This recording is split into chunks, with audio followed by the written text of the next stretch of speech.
If you've ever tortured yourself over a setback or failure, or have ever wondered if successful people do something different, then have I got news for you. Setbacks and failures are part of life. And if you're an entrepreneur or a leader, how you handle setbacks and failures will determine your long-term success. In this video, I'm going to share with you the power of choosing the questions you ask yourself. Yes, quality control of your questions will determine the quantity of your control. I've been guilty in the past of the self-indulgence of asking, why me, when the world appeared to conspire against me? Or the self-recriminating question of, what did I do wrong, when things did not go as I'd planned? Perhaps you've caught yourself asking the same questions. But did you know there are better questions? Questions that move you towards a solution rather than letting you sink into a pit of despair. What are these questions, I can hear you ask?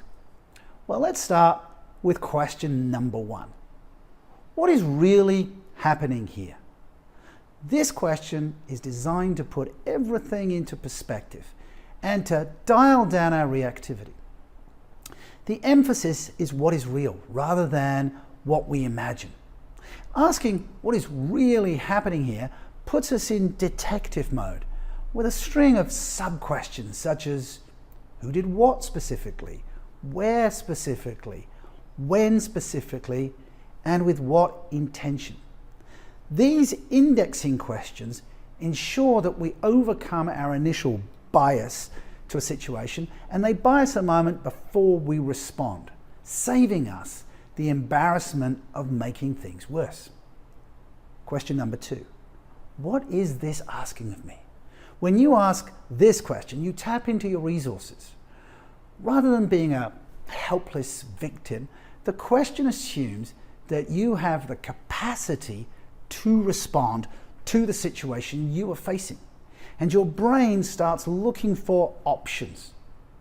What is this asking of me is an amazing self-reflection that everyone, especially a leader, should ask.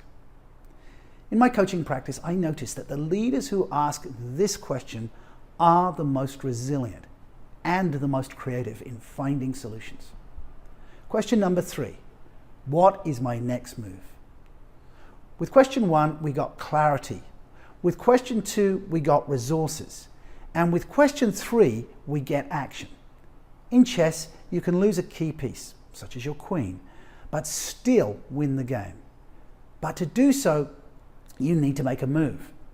This question is designed for you to choose your next move, to choose to take action, because self-leadership is about the intention to influence your actions towards your objectives.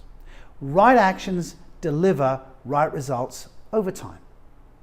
And the one question you should never ask, the question you should never, ever ask is, why is this so hard?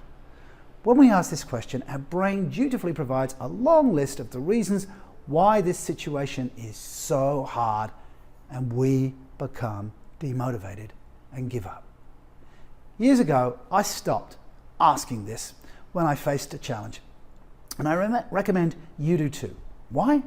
Because whether something is hard or not is irrelevant. What is relevant is whether your goals or purpose are big enough to do what is required. So, what's really happening here?